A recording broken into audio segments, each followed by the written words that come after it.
Boa tarde, meu nome é Afonso Júnior e hoje a gente está começando um projeto novo, eu e o Victor Balan, e a gente vai contar um pouco algumas coisas que eu tenho lido. Eu sou escritor, minha formação é história, tenho pós na filosofia, então eu vou compartilhar com vocês algumas coisas que têm sido boas de ler, algumas informações que vieram para mim.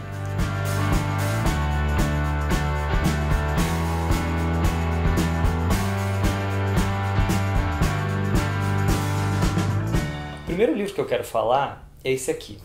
Ele se chama Samuel Beckett e Seus Duplos, da minha professora Cláudia Maria Vasconcelos, e ela me deu aula de teatro, né, na SP Escola de Teatro, e ela também faz parte do grupo de Beckett da USP. A Cláudia Vasconcelos, ela é uma pessoa que há muitos anos estuda sobre teatro, sobre a teoria do teatro, né?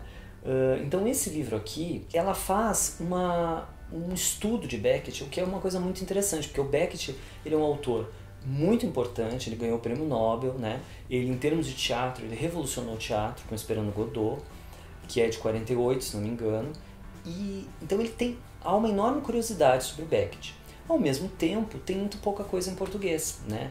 Assim, nós temos poucos livros, e também tem coisas que são da década de 40, que já estão assim muito defasadas em termos teóricos. Então, a Cláudia, ela conhece profundamente a obra do Beckett, tanto as peças quanto os romances, e ela vai tecendo comparações com outros autores. Então, só assim, rapidamente, vou mostrar para vocês algumas coisas que ela fala.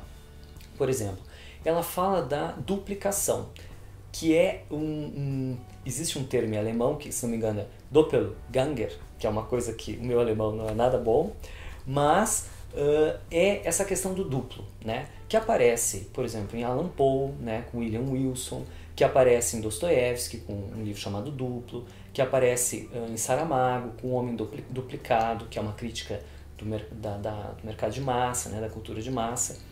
Então ela vai mostrando, né, no decorrer, comparando com esses outros grupos, com esses outros autores, e vai tecendo comentários com algumas peças do Beckett, né? Por exemplo, Companhia, a última gravação de Crap, That Time, Improviso em Ohio. Depois ela analisa a construção em abismo, que é uma expressão que o André Gide, que escreveu Moedeiros Falsos, né? Ele escreve no diário dele em 1893 por aí. Então ele fala que os brasões, muitos brasões, têm dentro do próprio brasão um outro brasão.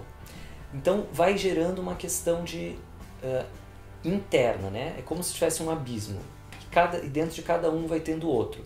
Isso tem, né, toda a história da literatura, toda a história da pintura, tem muitos autores que trabalham isso. Então a Cláudia analisa não só o André Gide, com Moedeiros Falsos, mas também o Georges Perre, com Coleção Particular, e o Beckett em vários textos dele, onde aparece essa questão da repetição e da construção em abismo. Por exemplo, no Godot, no Fim de Partida. Então, realmente, assim, é uma análise muito interessante. O Beckett tem muito isso, né? Quer dizer, dependendo da sua linha teórica, do seu interesse, você vai analisar a obra do Beckett por um ponto de vista, né? Então, por exemplo, tem um livro famoso que é Beckett, a Repetição. Através desse conceito, ele analisa uma série de questões do Beckett. Muito interessante. Outra questão que ela trabalha é a questão do estranhamento, o distanciamento, que é mais ou menos quando há um rompimento, né? Então, rompimento do ilusionismo. Porque o romance tradicional, por exemplo, um Balzac, um Dostoiévski, eles tentam, Dostoiévski não é tão tradicional, não é uma fronteira, mas geralmente o romance tradicional, ele tenta criar a ilusão de realidade, tá? Simplificando bastante, né? Então, isso no teatro a gente chama de quarta parede, que é aquilo que você, como se o público não existisse, né? Você está assistindo alguma coisa que está acontecendo naturalmente na sua frente, né? Então, esses autores, por exemplo, Pirandello, em 1921, com 6 personagens à procura de um autor, ele rompe isso. Por quê? Você acaba tendo um estranhamento quando alguns personagens chegam num ensaio de um grupo de teatro, né? Então há todo esse jogo, quer dizer, a plateia se vê espelhada lá, porque aqueles atores vão ser espectadores do drama daqueles personagens, que isso vem de um conto, né, do Pirandello. O Pirandello comenta que tem algumas ideias assim que ele tinha, que vinham personagens na cabeça dele, mas que ele não conseguia achar a história tão interessante para escrever um conto, mas os personagens apareciam. Então tem essa peça aqui de 1921 que foi um marco, né, da literatura. Ela também analisa a peça do Diderot de 1757, O Filho Natural, que também tem essa construção, na verdade tem narração, tem dentro dessa narração tem uma peça, são várias construções que geram esse estranhamento também, esse distanciamento. E ela analisa nas obras do Beckett, por exemplo, Esperando Godot, Dias Felizes, Comédia, Eu Não, né? Esse rompimento do ilusionismo. O terceiro conceito que ela analisa se chama efeito de imersão. É quando a plateia praticamente ela é encaminhada, ela é tragada para dentro da cena. É como se ela entrasse dentro, tão íntimo dentro da história dos personagens, que ela caísse também dentro de um abismo, né? Um efeito de imersão. E esse efeito de imersão, por exemplo, em algumas peças, como o Improviso em Ohio, do Beckett, que é a última peça que ele escreve em 81, mais ou menos, quando abriu a cortina, havia dois personagens que são iguais e um está lendo para o outro uma história onde existe alguém lendo para um outro, né?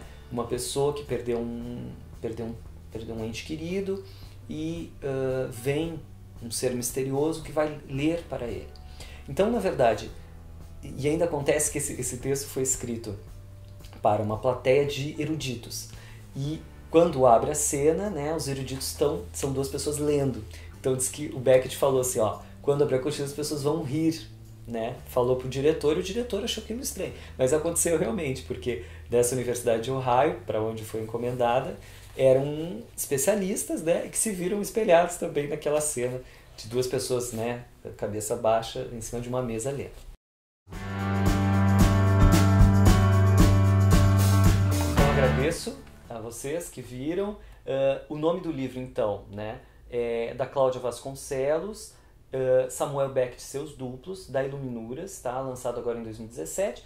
Espero que vocês tenham gostado. Curtam aí o canal, se inscrevam. Um abraço, até a próxima!